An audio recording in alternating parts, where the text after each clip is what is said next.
आगमनम् आगमनम् आगमनम्। अरिहन्ताडं ऋणमो सिद्धाडं ऋणमो आयिरीयाडं ऋणमो वज्रायाडं ऋणमो लोये सौये साहूडम।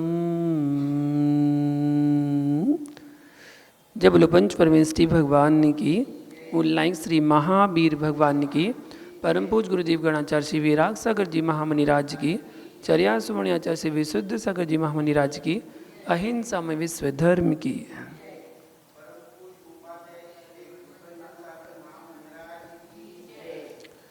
महानुभाव,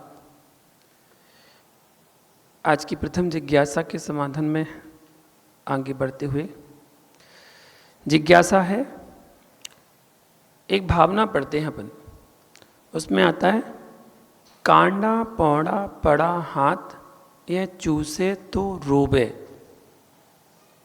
इसका आशय क्या है?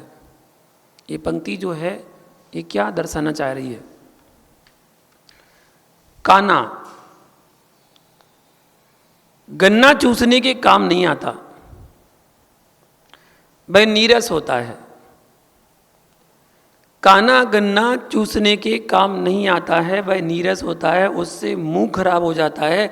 परंतु यदि उसे काटकर बो दिया जाए तो वह गन्ना उत्पत्ति में सहायक होता है।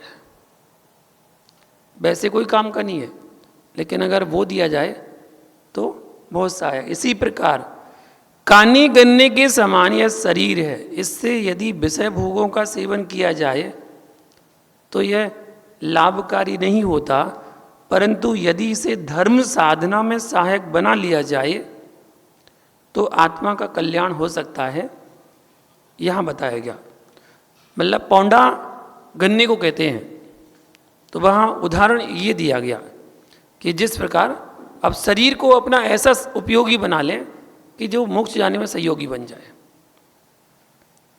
इसलिए कहा गया। अब कर्णानुयोग की कुछ जिज्ञासाओं को समाधान करते हैं, और कर्णानुयोग की कुछ जिज्ञासाएं हैं, थोड़ी सी जटिल होती हैं क्योंकि कर्म सिद्धांत है, लेकिन अगर हम समझेंगे तो धीरे धीरे समझ में आएगा। कर्णानुयोग की सबसे पहली जिज्ञासा है, अंतः कोड़ा कोड़ी का अर्थ क्या है? 1 करोड़ से अधिक व करोड़ गुणित करोड़ से कम, हाँ या ना में उत्तर दीजिए। क्या है इसका अंता कोड़ा कोड़ी का मतलब? देखिए, शंकाकार ने ठीक लिखा है, घुमटसार जीव कांड 560 नंबर की वृत्ति, अर्थ तो यही है। धबला पुस्तक पृष्ठ 174 पर कहा गया है, क्या? अंतो कोड़ा कोड़ी येति उसे सागरोपम गोड़ा गोड़ीम संखेज कोड़ीहिम खंडी दण खगम होदी विघेतब्बम। अर्थात अंता कोड़ा कोड़ी ऐसा कहने पर एक कोड़ा कोड़ी सागरोपम को संख्यात करोड़ से भाजित करने पर जो लब्ध आबे वह अंता कोड़ा कोड़ी कहलाता है। इतना विशेष है, उसको अंता कोड़ा कोड़ी कहा जाता है। क्या? एक कोड़ा कोड़ी सागरोपम को संख्यात करोड़ से भाजित करने पर जो लब्ध आवे वह अंता कोड़ा कोड़ी कहलाता है। कोड़ा कोड़ी का अर्थ क्या है? कोड़ा कोड़ी का क्या अर्थ है? जिज्ञासा है। तो 70 गुणे करोड़ गुणे करोड़, या 70 करोड़ गुणे 70 करोड़, ठीक है। मोहिनी कर्म की स्थिति कितनी होती है? 70 कोड़ा कोड़ी, ठीक है। तो यहां बता रहे हैं 70 गुणे करोड़ या 70 करोड़ गुणे 70 करोड़। समाधान देखिए, आप समाधान ना करें तो अच्छा है। 70 गुणे करोड़ गुणे करोड़, 70 गुणे करोड़, यह अर्थ है। इसका आधार है घुमटसार जीव कर्मकांड। घुमटसार कर्मकांड 145 नंबर व 157 नंबर की टीका जो है उस टीका में इसका उल्लेख किया गया है कि 70 कोड़ा कोड़ी का मतलब क्या है, तो 70 गुणे करोड़, ये 70 कोड़ा कोड़ी का मतलब होता है। योग और उपयोग के बारे में देखते हैं। योग तथा उपयोग छद्मस्तों व केवलियों में भी एक समय में एक ही होते हैं, क्या यह सही है? मतलब योग और उपयोग, जिज्ञासा है कि छद्मस्त और केवलियों में भी एक समय में एक ही होता है क्या? योग तो सहयोग केवली तक सबके एक समय में एक ही होता है, 13वें गुण स्थान तक एक समय में एक ही योग होता है। छद्मस्तों के उपयोग एक समय में एक ही होगा, ज्ञानोपयोग या दर्शनोपयोग, दोनों में से एक ही होगा। परंतु केवलियों के साकार उपयोग तथा अनाकार उपयोग दोनों उपयोग एक साथ ही होते हैं, ऐसा धवला पुस्तक में कहा है। साकार मणागारम केवलिणम युग बदेव उपओगे, धवला पुस्तक 2 पृष्ठ नंबर 416 में ऐसा दिया। अयोग केवली तथा सिद्ध केवली के योग ही नहीं होता। सहयोग केवली, अयोग केवली और सिद्ध केवली के योग ही नहीं होता। इसलिए 13वें गुण स्थान तक का प्रमाण दिया है कि 13वें गुण स्थान वर्ती जो सहयोग केवली हैं उन तक के लिए उनकी बताया कि अनाकार उपयोग और साकार उपयोग दोनों एक साथ होते हैं। और 14वां गुण स्थान अयोग केवली, वहाँ पर योग नहीं होता, और सिद्ध भगवान वहाँ पर योग नहीं होता, ऐसा धवला पुस्तक 2 में प्रमाण सहित दिया गया है। जिज्ञासा है किस स्वर्ग में सबसे अधिक विमान है? स्वर्गों में विमान है, किस स्वर्ग में सबसे अधिक विमान है तथा किस स्वर्ग में सबसे कम है? इसका समाधान करते हुए तिल्लो प्रणति का प्रमाण है कि सबसे अधिक 100वें स्वर्ग में 32 लाख विमान है, और सबसे कम 15वें व 16वें स्वर्ग में मात्र 260 ही विमान है। 15वें और 16वें स्वर्ग में 260 और सबसे अधिक 32 लाख विमान 100वें स्वर्ग में होते हैं। अब देखिए थोड़ा सा समझने वाला जिज्ञासा है, वेदनी की उत्कृष्ट स्थिति कितनी है? वेदनी कर्म की उत्कृष्ट स्थिति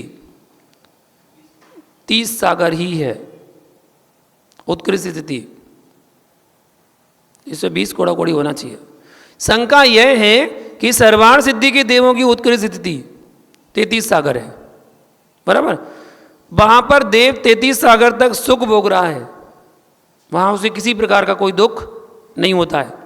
इस तरह 7वें नरक का जो नारकी है उसकी भी उत्कृष्ट स्थिति 33 सागर तथा दुख भोग रहा है। सर्वार सिद्धि का देव सुख भोग रहा है और 7वें नरक का नारकी दुख भोग रहा है। अब बताइए कि वेदनी की स्थिति तो 30 सागर किस अपेक्षा से दी है? 30 सागर ही है, जबकि सर्वार सिद्धि में तथा 7वें नरक में 33 सागर स्थिति है। तो फिर 30 सागर के बाद वेदनी तो खत्म हो गया, फिर शेष अंतिम सागर में वे सुखी दुखी कैसे किसके उदय से होते होंगे? पहले साता वेदनी असाता वेदनी, साता वेदनी की उदय से सुख हो रहा है और असाता वेदनी की उदय से दुख हो रहा है, तो आयु के बाद सुख दुख कैसे होता होगा? तो शंकाकार के ग्रंथाभ्यास तो शंकाकार ने ग्रंथ अभ्यास तो किया है, मतलब कोटा कोटि का अभिप्राय नहीं समझे हैं। शास्त्र अभ्यास तो किया लेकिन कोटा कोटि का अर्थ नहीं समझे, अतः शंका उत्पन्न हुई है। समाधान इस प्रकार है कि साता वेदनी की उत्कृष्ट बंध 15 कोड़ा कोड़ी सागर है, जो 33 सागर से करोड़ों गुना है। 33 सागर से करोड़ों गुना है 15 कोड़ा कोड़ी। इस तरह असाता वेदनी की उत्कृष्ट स्थिति बंध 30 कोड़ा कोड़ी सागर है, जो नरक आयु 33 सागर से करोड़ों गुना, ऐसा कहा है। गौमणसार कर्म कांड प्रश्न नंबर 109 ये प्रमाण इसमें दिया हुआ है।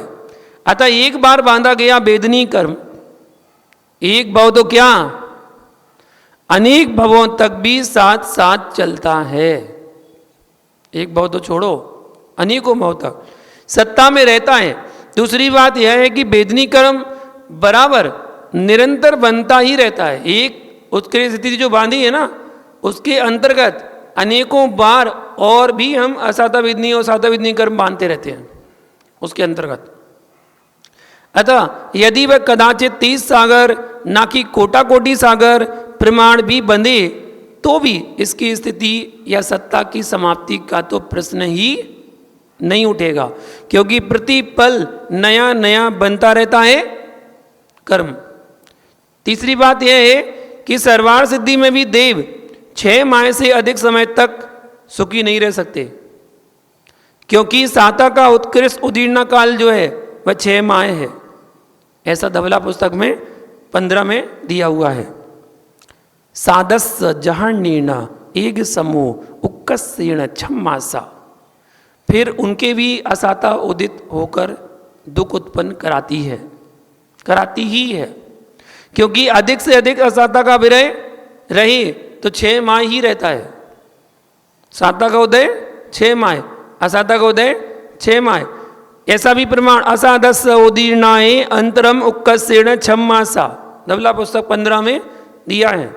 देवों से सतार सहस्रास इंद्र ही 6 माह तक निरंतर अत्यंत सुखी रह सकते हैं, ना ऊपर के देव ना ही नीचे के देव, क्योंकि ऊपर के देव तो शुक्लेस्यावान है, जो ऊपर के देव हैं वो सब शुक्लेस्या वाले हैं, तथा बीतराग सुखानुरक्त होते हैं। अतः उनके साता वेदनी सातोदय दिव्य सुख नहीं करता, तथा 11वें 12वें स्वर्ग से नीचे के देव हीन पुण्यशाली हैं, अतः उनके वैसा पुण्य नहीं है।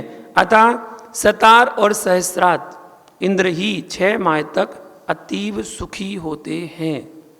सत्कर्म पंजिका इतनी विशेषता है कि असाता का वेदन जरूर नरक में 33 सागर तक लगातार बना रह सकता है, क्योंकि सुख दुर्लभ है पर दुख तो सुलभ है। नरक में सुख तो दुर्लभ है और दुख सुलभ है।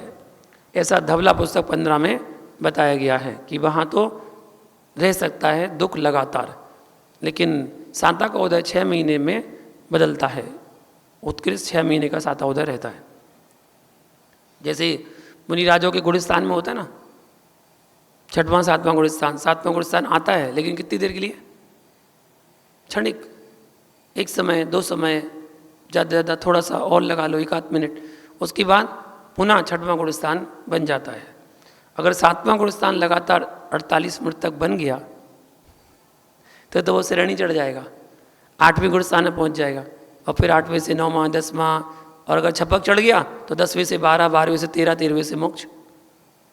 अगर छपक चढ़ गया तो, और औपसमिक चढ़ गया तो 7वां 8वां 9वां 10वां 11वां, और फिर 11वें से नीचे आएगा। तो इस प्रकार इसमें और देखनीय विषय है, क्योंकि उत्कृष्ट स्थिति तत्वार्थ सूत्र के अनुसार वेदनी कर्म की जो उत्कृष्ट स्थिति है वो 20 कोड़ा कोड़ी सागर आती है। तो गोमणसार कर्मकांड का जो प्रमाण दिया है उसका देखने योग्य है कि इसमें स्थिति क्यों कम बढ़ बताई गई है। तत्पार सूत्र में अलग है तो क्यों है। शातिशय मिथ्या दृष्टि की क्या परिभाषा है? प्रथमोपसम सम्यक्त अभिमुख सातिशय मिथ्या दृष्टि भणितानी लब्धिसार में कहा गया है, प्रथमोपसम सम्यक्त के अभिमुख जीव अतिशय मिथ्या दृष्टि कहलाते हैं, अर्थात जो प्रथमोपसम समय दर्शन प्राप्त करने वाले हैं। गोमणसार जीवकांड 66 नंबर की टीका में लिखा है, यदा प्रथमोपसम सम्यक्त्वा विमोका करण लब्धि प्राप्त तदा सा अतिशय मिथ्या दृष्टि, अर्थात सम्यक को उत्पन्न करते समय शादी या अनादि मिथ्यात्वी क्षयोसम विशुद्ध देशना प्रायोग लब्धि प्राप्त करके प्रति समय अनंत गुणी विशुद्धि से बढ़ते हुए परिणामों से विशुद्ध होता हुआ जब प्रथमोपसम सम्यक के अभिमुख होकर करण लब्धि को प्राप्त होता है तब वह सातिशय मिथ्या दृष्टि कहलाता है। सार अंतर्मुहूर्तवाद नियम से सम्यक प्राप्त करने वाला जीव सातिशय मिथ्या दृष्टि कहलाता है। वो है सातिशय मिथ्या दृष्टि। क्या? अंतर्मोदमाल 48 मिनट के अंदर अंदर प्रथमोपम सम्यक दर्शन, पहली बार सम्यक दर्शन को प्राप्त कर रहा है। ना जाने कितने जन्म ले लिए, उसके बाद एक पहली बार सम्यक दर्शन को प्राप्त करता है जो वह सातिशय मिथ्या दृष्टि कहलाता है, और अंतर्मुहूर्त में उसको सम्यक दर्शन की प्राप्ति हो जाती है। लेकिन वो सम्यक दर्शन अंतर्मुहूर्त के लिए होता है, बस अंतर्मुहूर्त के लिए हुआ और छूट जाता है। लेकिन ये पक्का हो जाता है कि जिसने एक बार सम्यक दर्शन को प्राप्त कर लिया उसका अर्ध पुद्गल परावर्तन काल शेष रहा। 5 परावर्तन काल होते हैं, उन 5 परावर्तन काल में अर्ध पुद्गल परावर्तन काल उसका खत्म हो जाता है, केवल शेष अर्ध पुद्गल परावर्तन काल रह जाता है। अब उसका मोक्ष जाना निश्चित हो गया कि अर्ध पुद्गल परावर्तन काल के अंदर अंदर उसका मोक्ष हो जाएगा, चाहे वह 2 भाव में जाए, चाहे 8 भाव में जाए, चाहे 32 भाव में जाए, लेकिन मोक्ष जरूर जाएगा। अगर मुनि बन रहा है तो देखिए उत्कृष्ट 2-3 भाव में मोक्ष हो जाता है। अगर सम्यक दर्शन प्राप्त कर लिया, उत्कृष्ट है 2-3 भाव में उसका मोक्ष हो जाएगा। मुनि बन रहा है तो मध्यम 7-8 भाव में मोक्ष हो जाएगा, और जगन 32 भाव में तो उसका मोक्ष हो ही जाएगा। ये नियम है, हो ही जाएगा। तो सम्यक दर्शन धारण करने वाला जीव यहां बता रहे हैं, मुक्तार ग्रंथ पृष्ठ 234 पर पृथ्वी काय जीव की अवगाहना आदि पढ़ी, किंतु जल काय जीव के बारे में पढ़ने में नहीं आया। वीरवाणी मासिक पत्र जो जयपुर से निकलता है, श्री पंडित सुल्तान सिंह जी रुड़की ने लिखा है कि जल में जीव नहीं होते, जल सभी जीवों के लिए संचार के लिए परम आवश्यक है। मैंने इस संबंध में शंका की थी, उत्तर प्रकाशित हुआ, किंतु समझ में नहीं आया। हमने तो अब तक जल जीव तक जल कायक में जीव पढ़ा है, अब पूरी तरह समझाने का प्रयास करें, ये जिज्ञासा है। समाधान देखिए, मुक्तार ग्रंथ तो शंका समाधान का आकार ग्रंथ है।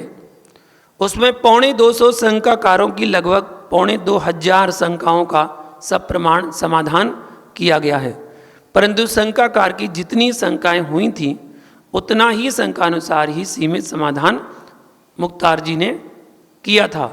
शंकाकार ने जल संबंधी शंका की होती तो वे वहाँ पर समाधान में जल संबंधी खुलासा भी करते। धवला पृष्ठ 11 पृष्ठ 56 में 56 से 59 नंबर तक का सूत्र है, उसमें स्पष्ट से जल कायिक जीवों की अवगाहनाओं का कथन आया है।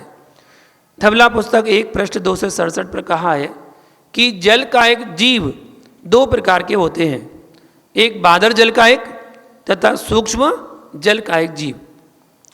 पानी जो दिखता है वह प्राह बादर जल कायिक का उदाहरण है, ठीक है, जो बादर है वो दिख रहा है, और सूक्ष्म जल कायिक हमारी आंखों से नहीं दिखते हैं। वे जल में, स्थल में, आकाश में सर्वत्र ठसाठस भरे पड़े हैं। ऐसे सूक्ष्म जीव हैं जो पूरे तीनों लोकों में ठसाठस भरे हुए हैं, ऐसा धवला पुस्तक 4 में वर्णन दिया है। जल 4 प्रकार का होता है, जैसे पृथ्वी भी होती है, अग्नि भी होती है, ऐसे जल भी 4 प्रकार का होता है। सबसे पहले जल, दूसरा जल काय, तीसरा जल जीव, जल कायिक, चौथा जल जीव। जल, जल काय, जल कायिक और जल जीव, ये 4 प्रकार का जल होता है। जो जल आलोड़ित हुआ है, आलोड़ित हुआ है, जाता फेंका गया है, अथवा वस्त्र से गलित छनित हुआ है, वह जल कहलाता है, उसको जल कहते हैं, जल है। जिस जल कायिक में से जीव नष्ट हो गया है वह, अथवा गर्म जल, प्रासुक जल, गर्म जल, जल काय कहलाता है। अब उसमें जीव राशि नहीं है, प्रासुक कर दिया गया, वो जल काय बन गया। जल जीव, जल जीव ने जिस जल को शरीर रूप से ग्रहण किया है वह जल कायिक जीव कहलाता है, यानी जल जीव से युक्त जल कायिक है। विग्रह गति में स्थित जीव जो 1, 2 या 3 समय में जल को शरीर रूप से ग्रहण करेगा वह विग्रह गतिस्थ जीव जल जीव कहलाता है। जो विग्रह गति में है वो जल जीव कहलाता है। जो आगे चलकर आगे मतलब जल में जन्म लेने वाला है, जिसका जल ही शरीर होगा, वह जल जीव कहलाता है, विग्रह गति वाला जीव। तत्पार सूत्र तत्तात्वर्थ वृत्ति 2 अध्याय 13वें नंबर सूत्र में इसका वर्णन दिया है। मूलाचार में भी इसका वर्णन दिया है। इस प्रकार यह सिद्ध होता है कि जल कायक तथा जल जीव तो सचेतन है। जल कायक और जल जीव कैसे हैं? सचेतन मतलब उसमें जीव है, उसमें जीव है। जल जीव जो विग्रह गति में जा रहा है, अभी जिसने जन्म नहीं लिया, अभी जन्म नहीं लिया, ऐसा जीव जल जीव कहलाता है। और जल कायक उसमें भी जीव है, ऐसा सचेतन बताया गया। तथा जल व जल काय ये दोनों अचेतन हैं, इसमें जीव नहीं है। जल मात्र संचार का साधन नहीं है। आज का विज्ञान चार्वाक मत क्या मानता है वह मैं नहीं कहता, मैं वही तथा उतना ही कह सकता हूँ जो तथा जितना आगम में वर्णित है, क्योंकि उसी पर मेरा विश्वास है। जिन वाणी पर विश्वास है, आगम पर विश्वास है, उसमें जो लिखा जितना लिखा मैं उसको उतना स्वीकार करता हूँ। विज्ञान क्या मान रहा है उससे मुझे कोई मतलब नहीं है। और जैनागम में जो जैन आमना को मानने वाले वो भी यही कहते हैं कि हमारे गुरुओं ने, हमारे आचार्यों ने हमारे भगवान की वाणी को लिपिबद्ध जो किया है, उसमें जो लिखा जितना लिखा हम उसको स्वीकार करते हैं, उसको मानते हैं। वीरवाणी मैंने देखी नहीं देखी, जल को ही देह के रूप में धारण करने वाले जीव होते हैं, यह सत्य है। आप खुद सोचिए कि पहले वैज्ञानिक या रिसर्च करने वाले जल में जीव नहीं मानते थे, नहीं मानते थे। जब उन्होंने जैन धर्म के बारे में जाना कि जैन धर्म में बताया गया कि जल में असंख्यात जीव होते हैं, ऐसे कैसे होते हैं, उन्होंने रिसर्च किया तो उन्होंने काउंटिंग की, और काउंटिंग करी तो कितने जीवों की काउंटिंग कर पाए? 36,450 जीवों की काउंटिंग वो कर पाए एक बूंद अनछने पानी में। जो पानी को छाना नहीं गया, अनछना पानी है, ऐसा एक बूंद पानी को उन्होंने रिसर्च में किया तो उसमें 36,450 जीव उन्होंने काउंटिंग की है। हमारे अनुसार, जैन धर्म के अनुसार तो असंख्यात जीव होते हैं, लेकिन उनके अनुसार 36,450 जीव उन्होंने स्वीकार किए हैं। मतलब आप वो भी मानते हैं कि जल में जीव होते हैं। हमारे उपयोग करने वाला जो जीव जल है वो जल और जल काय, ये 2 प्रकार का जल हमें उपयोग करने योग्य अर्थात हम कर सकते हैं। उसमें जीव नहीं होता, वो अचेतन है। कौन सा? जल और जल काय, ये 2 प्रकार का। पुनः जल देख लें एक बार कि जल क्या है, तो उसके बारे में बता रहे हैं कि जो जल आलोड़ित कर दिया गया, आलोड़ित कर दिया मतलब जैसे झरने का पानी है, वो बिडोल कर दिया गया, उसका झरने का पानी झरता है ना, वो जल है, उसको जल कहा जाता है। जिस पानी को आपने छान लिया है वो जल कहलाता है। वस्त्र से गलित मतलब छनित, जो वस्त्र से आपने छान लिया है उसको जल कहा जाता है, वह जल है। ठीक है। और जिस जल कायक से में से जीव नष्ट हो गया वह, अथवा आपने उसको प्रासुक कर लिया, छाना और छानने के बाद प्रासुक कर लिया, अथवा गर्म जल काय बन जाता है, वो जल काय है। उस जल काय का उपयोग अपन कर सकते हैं, प्रासुक पानी का। लेकिन जल जीव वो कहलाता है जिसमें शरीर है, आत्मा है, जीव है, अर्थात शरीर रूप से ग्रहण किया है। जिसने शरीर रूप धारण किया है वो जल कायक है, और जो विग्रह गति में वो जल जीव है। समझ गए? तो जल जीव उपयोग करने योग्य नहीं है, जल कायक उपयोग करने योग्य नहीं है। जो जल काय है, जो प्रासुक कर लिया वो, और जो जल है ओनली जल, वो जो छना हुआ पानी है, तो वो उपयोग करने योग्य बताया गया है। इस प्रकार जल की व्याख्या को जानना चाहिए। कायक शब्द आया, कायक एक कायक क्या है? कायक शब्द स्थावर के लिए होता है या त्रस के लिए होता है। कायक शब्द स्थावर कायक तथा त्रस कायक ऐसे दोनों के लिए प्रयुक्त होता है, ऐसा धवला पुस्तक 1/274 में बताया गया है। कायक मतलब जो शरीर को धारण करने वाला है वो कायक कहलाता है। त्रस भी होता है, स्थावर भी होता है। जैसे 5 स्थावर काय और 1 त्रस काय। 6 काय की व्याख्या हमारे जैनागम में कही गई है।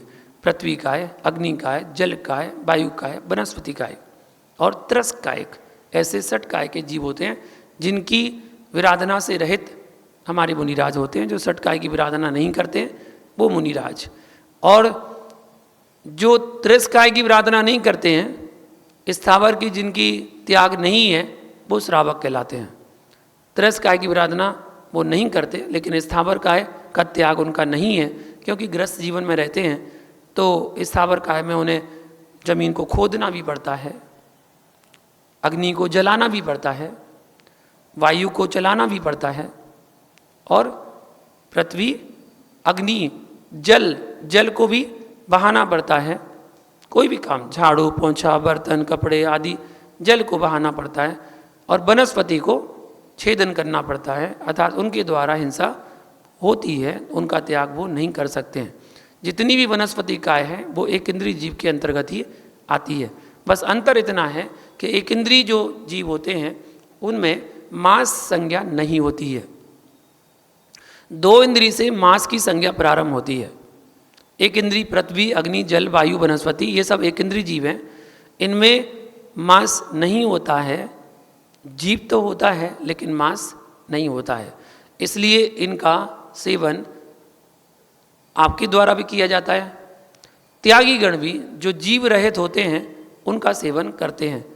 जैसे प्रासुक जल, बिना प्रासुक जल मुनिराज सेवन नहीं करते, उसको आपको प्रासुक करना ही है। अगर आपने केवल ओनली छान दिया पानी, फिर भी मुनिराज उसका उपयोग नहीं करते हैं, क्योंकि श्रावक की 5वें नंबर की प्रतिमा है सचित त्याग प्रतिमा। जिसकी 5वीं प्रतिमा होती है वो भी प्रासुक पानी का ही उपयोग करता है, अप्रासुक पानी का उपयोग नहीं करता है जो 5वीं प्रतिमाधारी है। यहाँ तक कि वो हाथ धोने के लिए भी उपयोग पानी करता है तो प्रासुक पानी का ही उपयोग करता है। ऐसा विधान होना चाहिए।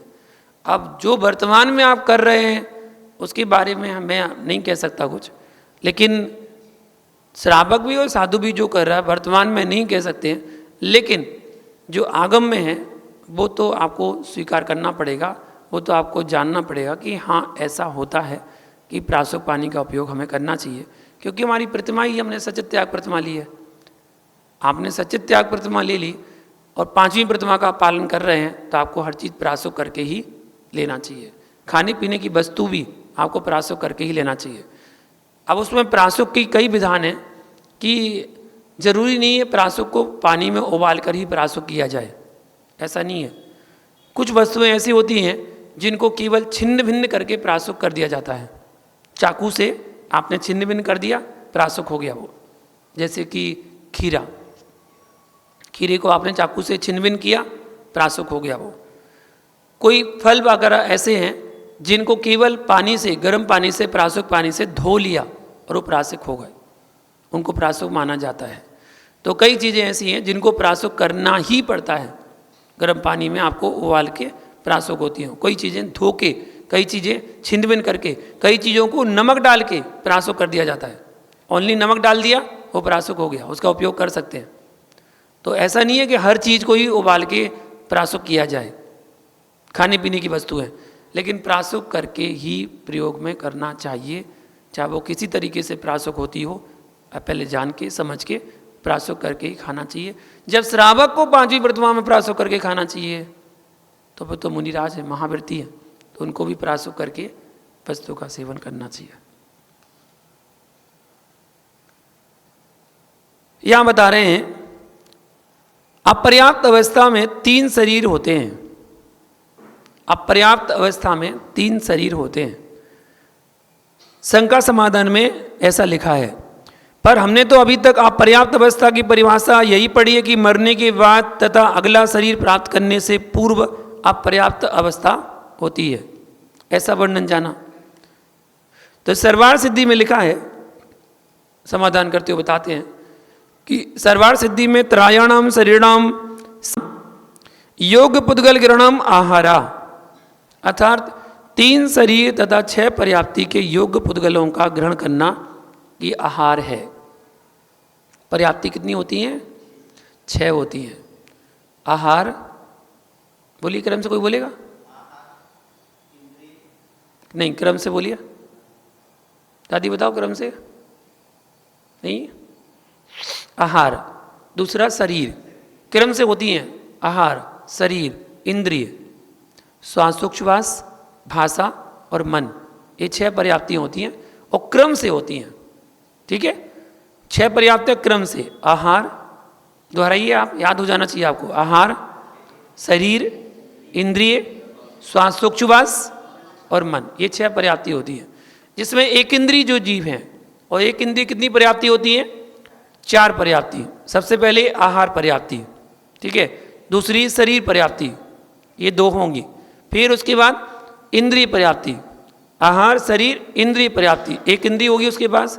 उसके बाद श्वासोच्छ्वास, जीव है तो श्वास का उच्छ्वास निश्वास भी करेगा, लेगा छोड़ेगा, 4 हो गई। 5वीं पर्याप्ति है भाषा।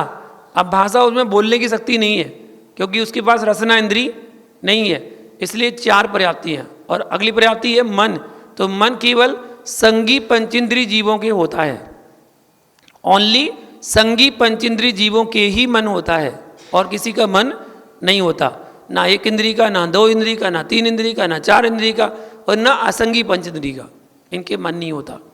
अब एक इंद्रिय की पर्याप्ति कितनी हो गई? 4। कौन कौन सी? आहार, शरीर, इंद्रिय, श्वासोच्छ्वास। ठीक है, 2 इंद्रिय की कितनी पर्याप्ति होगी? 5। उसमें क्या जुड़ जाएगा? भाषा। 2 इंद्रिय जीव में बोलने की ताकत आ जाती है।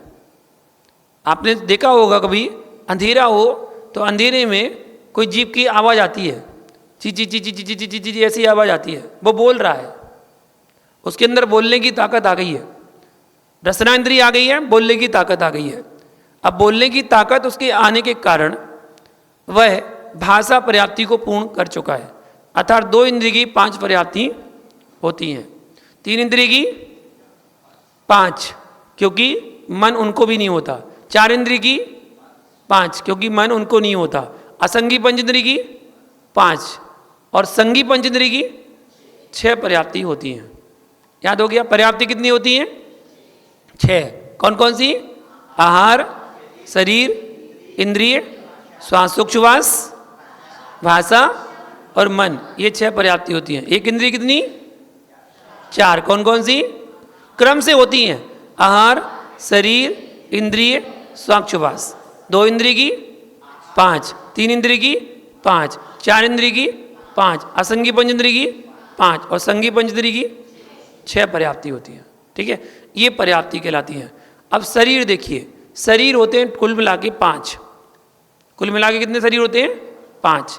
पहला शरीर होता है औदारिक, दूसरा वैक्रियक, तीसरा आहारक, चौथा तेजस और 5वां कार्मण। ये 5 शरीर होते हैं, जिसमें से 2 शरीर हर जीव के पास कंपलसरी होते हैं। हर जीव के पास, चाहे वो किसी गति का जीव हो, मनुष्य गति, तिरंज गति, देव गति, नरक गति, 4 गति होती हैं। चारों गति में से किसी भी गति का जीव हो, 2 शरीर तो उसके पास कंपलसरी है। कौन से? तेजस और कार्मण। कार्मण शरीर कहलाता है कर्मों का समूह, ये कार्मण शरीर है। तेजस शरीर मतलब उसके चेहरे का तेज, शरीर का तेज, तो तेजस शरीर। तो तेजस और कार्मण, ये 2 शरीर तो हर जीव के कंपलसरी होते ही हैं। अब रहे 3 शरीर। 3 में से जो औदारिक शरीर है वो मनुष्य और तिरंचों को होता है। औदारिक शरीर मनुष्य और तिरंचों को होता है, जो सप्त धातु से सहित होता है। सप्त धातु कौन सी?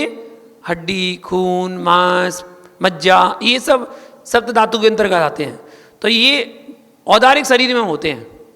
मनुष्य और तिरंचों के औदारिक शरीर होता है, और देव और नारकियों के वैक्रियक शरीर होता है। वैक्रियक शरीर मतलब सप्त धातु से रहित जो शरीर होता है वो वैक्रियक शरीर होता है। देवों नारकियों के खून नहीं होता, हड्डी नहीं होती, मांस नहीं होता, इसलिए वो वैक्रिक शरीर से कितना ही बड़ा रूप बना सकते हैं, कितना ही छोटा बना सकते हैं, कितना ही बड़ा बना सकते हैं वैक्रिक शरीर से, तो उनका वो वैक्रिक शरीर कहलाता है। अब 3 शरीर तो हो गए कंपलसरी। मनुष्य और तिरंज में कौन कौन होंगे? औदारिक, तेजस, कारमण, मनुष्यों में भी और तिरंचों में भी। और वैक्रियक में, देवों में नारकियों में वैक्रियक, तेजस, कारमण, ये 3 शरीर उनके पास होंगे। अब रहा एक शरीर जो है आहारक शरीर। आहारक शरीर ओनली 6ठे गुणस्थानवर्ती मुनिराजों को होता है, वो भी किसी किसी को। कंडीशन क्या है? किसी किसी को, हर किसी को नहीं होता। आहारक शरीर किसी किसी मुनिराज को होता है। और वो कहाँ से निकलता है? वो शरीर से निकलता है, ऊपर मस्तक से, शरीर के उत्तमांग से, मस्तक से निकलता है। एक हाथ का धवल रंग का पुतला होता है, मनुष्य के आकार का होता है। मुनिराज को किसी शास्त्र संबंधी कोई जिज्ञासा होती है तो उनके मस्तक से वो पुतला निकलता है और विदेह क्षेत्र जाकर वहाँ उपस्थित जो तीर्थंकर हैं उन तीर्थंकर के पादमूल में जाता है और वहाँ उसकी जिज्ञासा का समाधान हो जाता है और वहाँ से समाधान करके वापस मुनिराज के अंदर प्रवेश कर जाता है। तो मूल शरीर को छोड़े बिना, मूल शरीर उनका खुद का, मूल शरीर को छोड़े बिना आत्मा के प्रदेश वहाँ पहुँचना और वहाँ पहुँच के वापस तुरंत आ जाना, ये कहलाता आहारक शरीर। तो ये केवल किसको होता है? मुनिराज को होता है। कौन से गुणस्थानवर्ती? 6ठे गुणस्थानवर्ती। किसको होता है? कौन कौन से मुनि को? किसी किसी को होता है, हर किसी को नहीं होता। ऐसे होते हैं 5 शरीर। तो आपके पास कौन से शरीर है? औदारिक, तेजस, कारमण, ये 3 शरीर आपके पास हैं। तिरंचों के पास यही तीनों, और देवनारकियों के पास वैक्रियक, तेजस, कारमण, ये 3 शरीर होते हैं। ठीक है, ये शरीर और पर्याप्ति के बारे में आपने जाना। तो 9 कर्म क्या कहलाता है? कर्म 3 प्रकार के होते हैं, द्रव्य कर्म, भाव कर्म, 9 कर्म। ठीक है, द्रव्य कर्म कौन से होते हैं? ज्ञानावर्णादि 8 कर्म, ज्ञानावर्णी, दर्शनावर्णी, वेदनी, मोहिनी, आयु, नाम, गोत्र, अंतराय, ये 8 कर्म जो हैं ये द्रव्य कर्म कहलाते हैं। भाव कर्म कौन से हैं? राग, देश आदि जो भी परिणाम है वो सब भाव कर्म के अंतर्गत आते हैं। और 9 कर्म कौन से कहलाते हैं? 3 शरीर और 6 पर्याप्ति, उसको कहते हैं 9 कर्म। 3 शरीर और 6 पर्याप्ति, इसको कहते हैं 9 कर्म। तो 9 कर्मों से बनता है शरीर की संरचना। इस प्रकार द्रव्य कर्म, भाव कर्म और 9 कर्म, तीनों कर्मों से सहित होती है आत्मा जो संसारी होती है, और तीनों कर्मों से रहित होती है जो आत्मा वो सिद्ध भगवान की आत्मा होती है। इसका उदाहरण देखिए, बादाम देखिए पेड़ पर बादाम कभी देखिए, इतनी बड़ी होती ना एक बादाम, हरे रंग की होती है। ठीक है, उस पर 3 कवर होते हैं। पहला कवर हरा होता है, ठीक है, उसके बाद अंदर का जो कवर होता है वो पीला सा होता है, पीला कवर होता है। जो आप मंदिर में चढ़ाते हैं वो दूसरे कवर की चढ़ाते हैं। और उसके अंदर गिरी होती है, उसके अंदर एक और कवर होता है, कौन सा? ब्राउन कलर का कवर होता है। ठीक है, जिसको पानी में डालो तो वो गल जाता है, गलने के बाद उसको अलग कर देते हैं। उसके अंदर कौन सी चीज़ होती है? ग्री। वो कैसी होती है? सफ़ेद होती है, धवल होती है। बस वो धवल जो गिरी है ना वही तो आत्मा है। और जो 3 कर्म है ना, जो ब्राउन कलर है वो 9 कर्म है, और जो ठोस कठोर वाला है वो द्रव्य कर्म है, और जो हरा वाला है वो भाव कर्म है। पहले भाव कर्म को खत्म करो, उसके बाद द्रव्य कर्म समाप्त होगा, उसके बाद 9 कर्म समाप्त होगा। क्या मिलेगा? शुद्ध आत्मा जो सिद्ध अवस्था को प्राप्त करेगी। ऐसे ये तीनों कवर खराब कर दो तो शुद्ध गिरी खाने को मिलेगी, बादाम की अच्छी वाली है ना। तो सर्वार सिद्धि में लिखा है कि 3 शरीर और 6 पर्याप्ति के योग्य पुद्गलों का ग्रहण करना ये आहार कहलाता है। आहार तथा इस आहार के नहीं करने का उत्कृष्ट काल भी संसारी जीवों के कितना होता है? जब वो आहार नहीं करते हैं। अनाहारक होता है जीव, अनाहारक। ओनली 3 समय, 3 समय तक जीव अनाहारक रह सकता है बस। उसके बाद उसे आहारक बनना ही पड़ेगा अगर संसारी जीव है तो। कौन से 3 समय? मरण के पश्चात। जैसे जीव का मरण होता है 3 समय के पश्चात उसका जन्म होना ही होना है। चौथे समय में तो उसका जन्म हो ही जाएगा, चाहे वो किसी भी पर्याय में जाना हो, उसे चौथे समय में जन्म लेना ही पड़ेगा। किसी का 1 समय में हो जाता है, किसी का 2 समय में होता है, किसी का 3 समय में होता है, और अधिक से अधिक चौथे समय में तो जन्म हो ही जाता है। ये विधान है।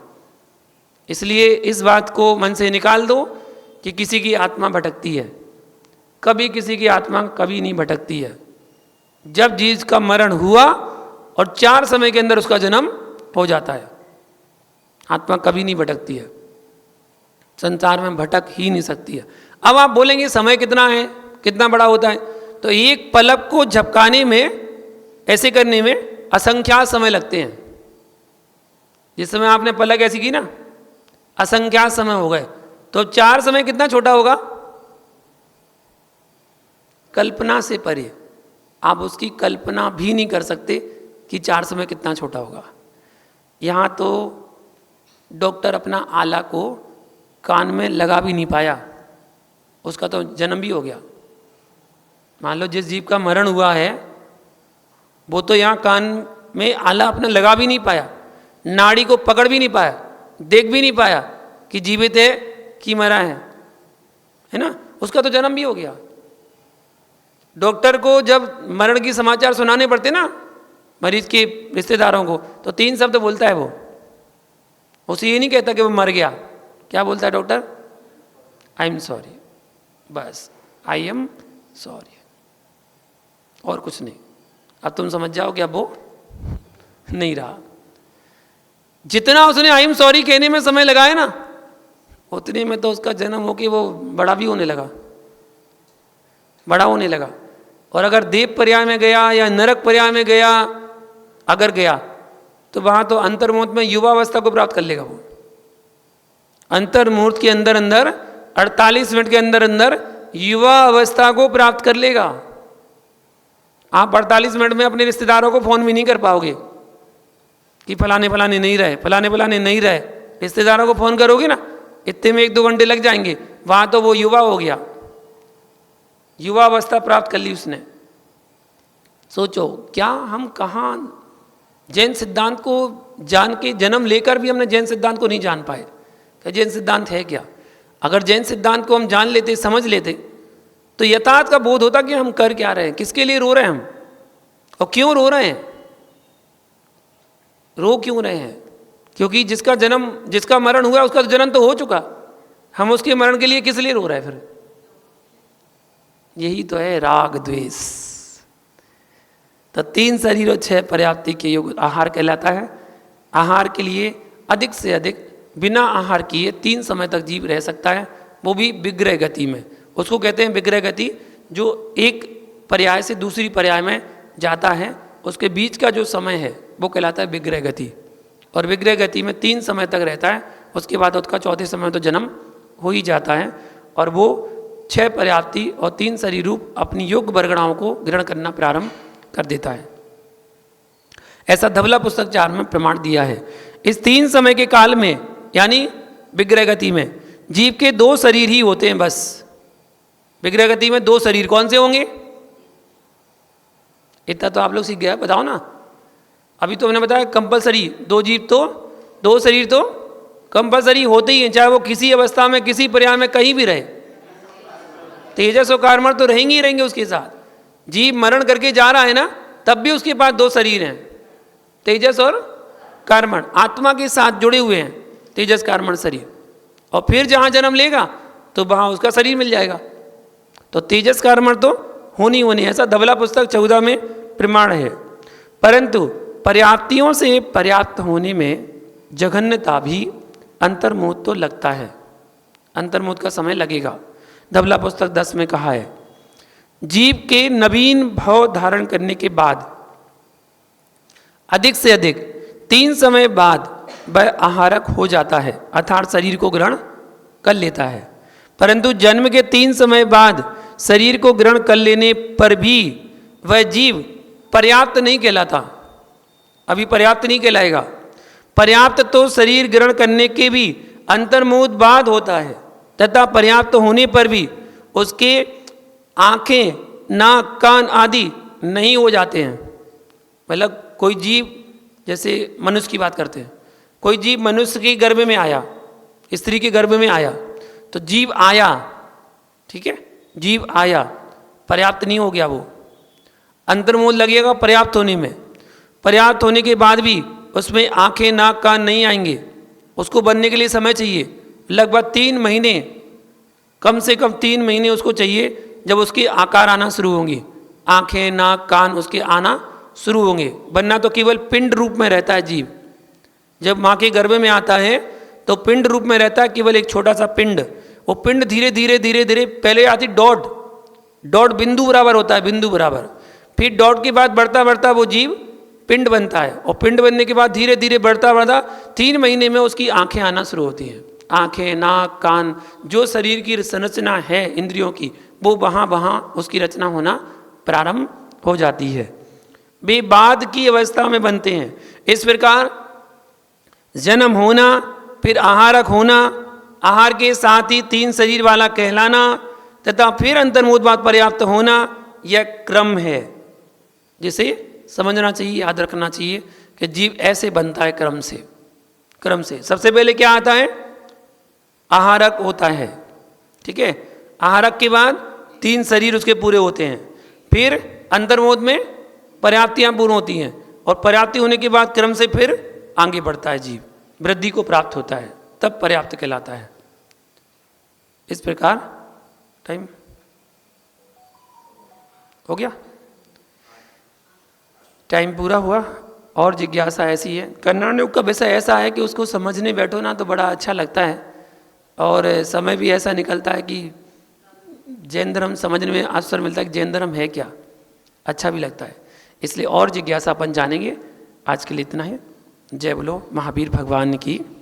माइक दीजिए थोड़ा सा। नमोस्तु मुनिश्री, नमोस्तु मुनिश्री, नमोस्तु मुनिश्री। एक जीव को कम से कम 2 शरीर होता है, 3 शरीर होता है, और ज़्यादा से ज़्यादा 4 शरीर भी हो सकता है, यानी औदारिक शरीर, आहारक शरीर, तेजस शरीर और कार्मण शरीर। जो षष्ठम गुणस्थानवर्ती मुनिराज है, उनको 4 प्रकार के शरीर भी हो सकते हैं। हाँ बिल्कुल सही। तत्पार सूत्र में ऐसा उल्लेख आता है कि एक जीव को अधिक से अधिक 4 शरीर हो सकते हैं। जैसे कोई मनुष्य पर्याय में जन्म लेता है तो मनुष्य पर्याय में उसके पास तेजस कार्मण शरीर कंपलसरी है। मनुष्य गति में आया है तो औदारिक शरीर है, ये 3 शरीर हो गए।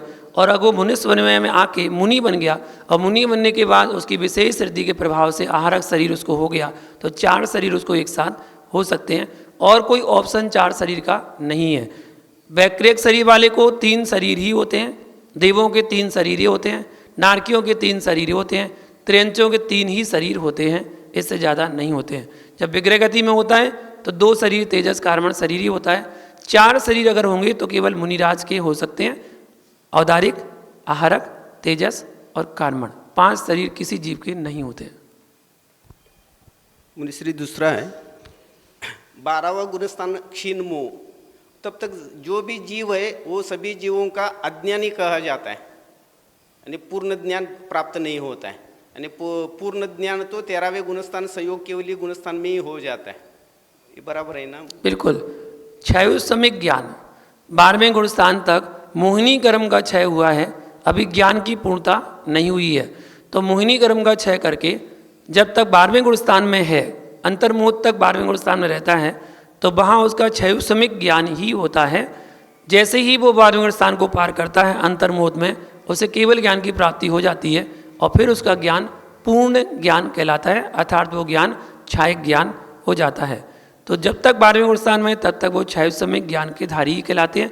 हमारे गणधर भी, तीर्थंकरों के जो गणधर होते हैं, उनका ज्ञान भी क्षयोसमिक ज्ञान ही होता है।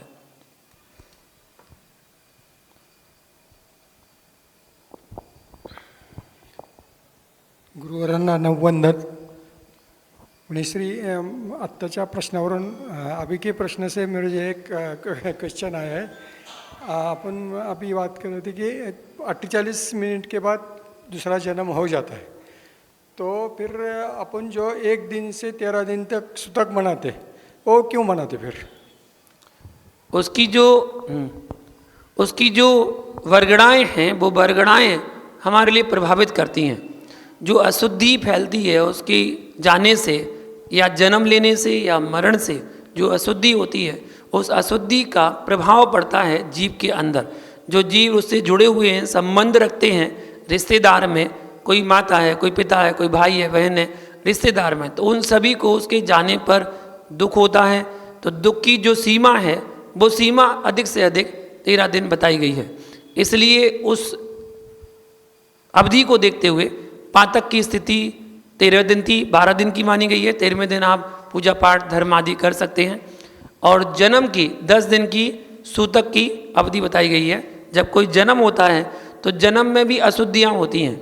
माँ के गर्भ से जब जीव जन्म लेता है तो उसकी भी अशुद्धि हो जाती है।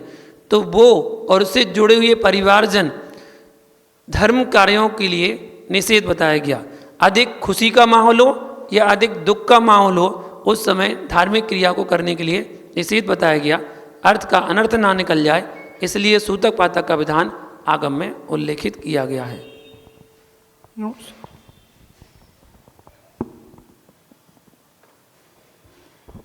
ठीक। और किसी की कोई शंका हो तो यहाँ पर आकर पूछ, और अपने अपने मोबाइल साइलेंट मोड में रखिए प्लीज़।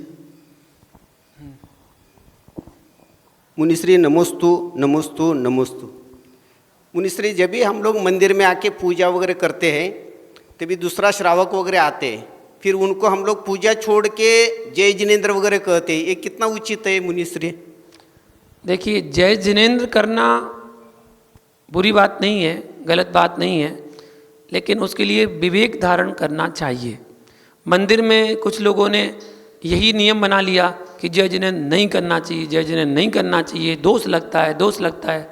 तो मेरा उनसे कहना है कि जय जिनेंद्र का अर्थ क्या है? जय जिनेंद्र मतलब जिनेंद्र भगवान की, तो जिनेंद्र भगवान की जय बोल रहे हैं तो उसमें कोई बुराई नहीं है। लेकिन विवेक उसमें ये लगाना चाहिए, यदि आप पूजा पाठ कर रहे हैं, सामने वाला कोई पूजा कर रहा है, जाप कर रहा है, स्वाध्याय कर रहा है, उस समय आपको उसके पास जाके जय जिनेंद्र नहीं करना चाहिए।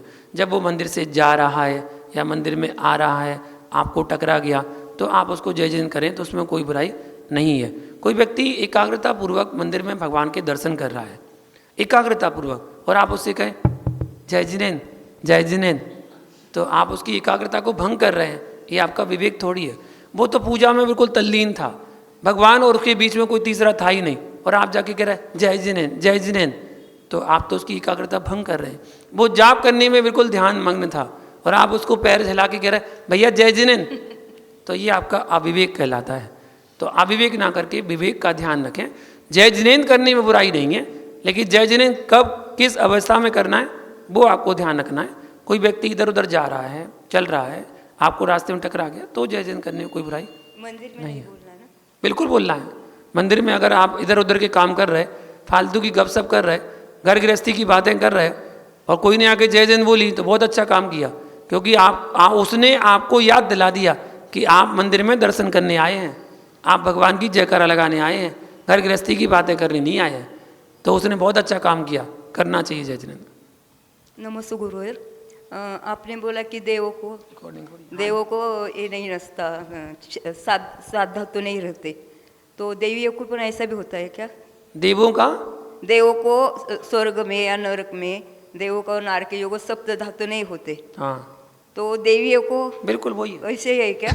तो देव गति, देव गति एक ही है। देव गति, देव गति में जो भी जीव जन्मेंगे वो सप्त धातु रहते ही होते हैं। उनका शरीर वैक्रियक ही होता है, जन्म से उनको अवधि ज्ञान होता है। ठीक है, ये नियोग है, ऐसा नियोग होता है, मतलब नियोग ही है, उसमें क्यों कैसे उसका विधान नहीं होता। नियोग मतलब नियोग, स्वभाव तो तर्क गोचरा, स्वभाव में कोई तर्क नहीं चलता। खून भी नहीं रहता, खून सप्त धातु में आता है, खून सप्त धातु में ही आता है। वो खून, हड्डी, मांस, मज्जा आदि मवाद सब सप्त धातु में आता है। रज वीर ये सब शब्द धातु हैं। वो संयमी कैसे रहते हैं? संयमी कैसे रहते हैं? संयमी कैसे रहते हैं? शब्द धातु ही नहीं है तो उनका भोग उपभोग करते हैं, वो कैसे करते हैं? वो सब इच्छा शक्ति से, जब इच्छा शक्ति होती हैं तो इच्छा शक्ति में देवों का तो ऐसा भी है कि वो स्पर्श करके भी भोग कर सकते हैं। देवों का तो ऐसा भी है कि वो शब्दों को सुनकर भी भोग कर सकते हैं। देवों का तो ऐसा भी है कि मन में स्मरण कर लिया और उनकी इच्छा पूर्ति हो गई, बस उन्हें कोई आवश्यकता नहीं है, ऐसा भी है। नमस्ते गुरुवर। इन राजा पहली आरती भव दधि तार उतार जिहाजा,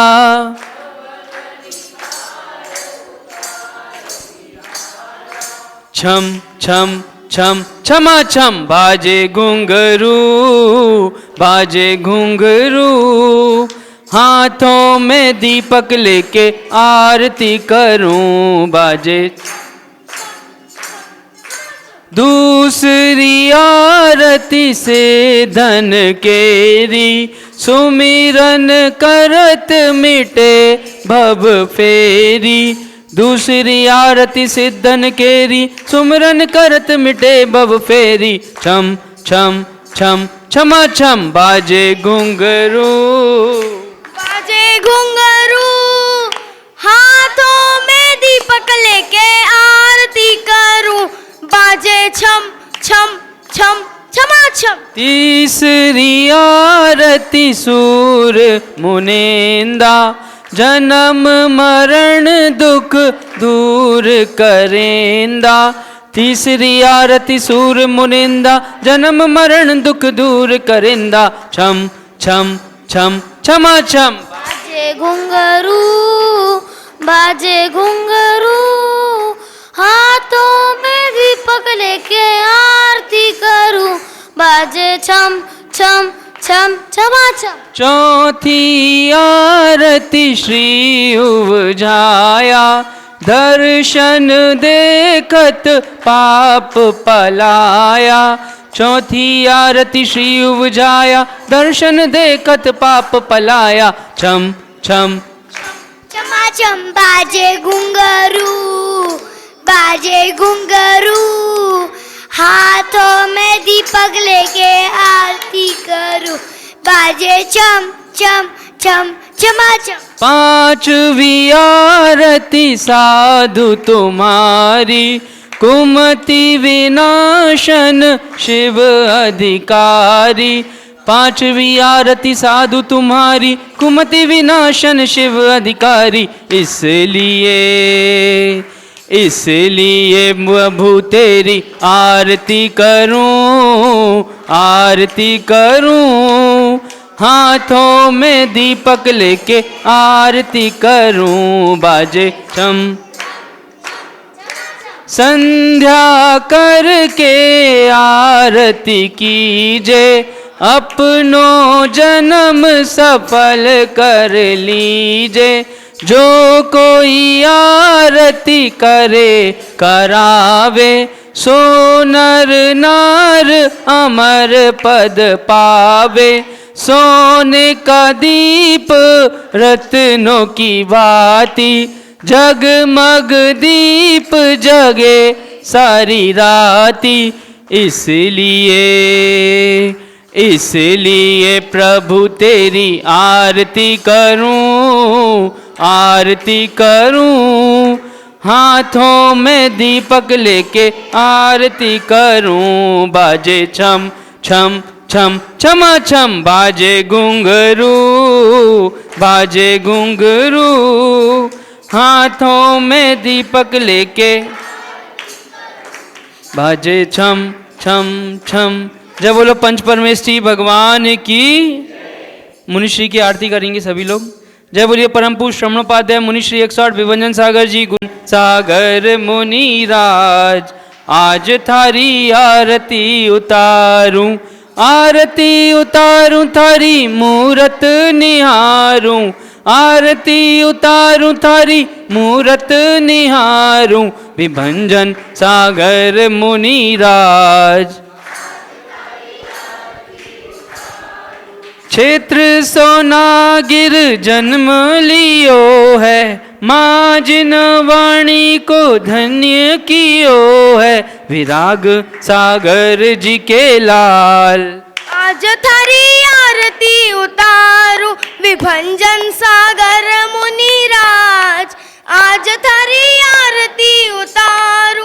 ज्ञानी ध्यानी निरअभिमानी, शांति सुधारस के ओदानी, वाणी है सुखकार। आज थारी आरती उतारू विभंजन सागर मुनिराज, आज थारी आरती उतारू। कोमल काया छोड़ी माया, जग का नश्वर सुख ना भाया, छोड़ा सब परिवार। आज थारी आरती उतारू विभंजन सागर मुनिराज, आज थारी आरती उतारू। मोक्ष वधु तुमको अति प्यारी, गुरु महिमा तुमसे जग जानी, करो जगत उद्धार। आरती उतारू विभंजन सागर मुनिराज, आज थारी आरती उतारू। स्वर्ण रत्नमयी आरती भाई, केवल ज्ञान मिले सुखदाई, युग युग जियो मुनिराज। आज थारी आरती उतारू विभंजन सागर मुनिराज, आज थारी आरती उतारू।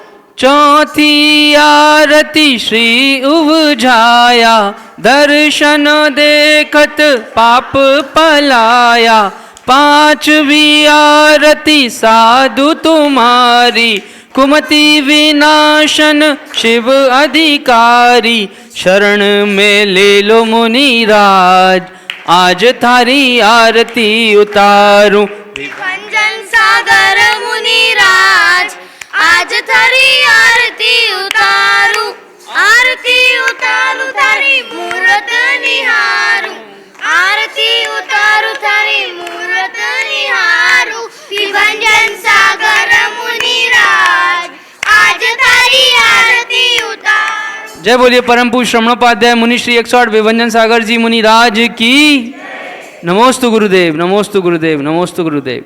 दद्युग्जलाक्षत मनोहर पुष्पदीपे, पात्रार्पितं प्रतिदिनं मेर्दादरेण, त्रैलोक्य मंगल सुखा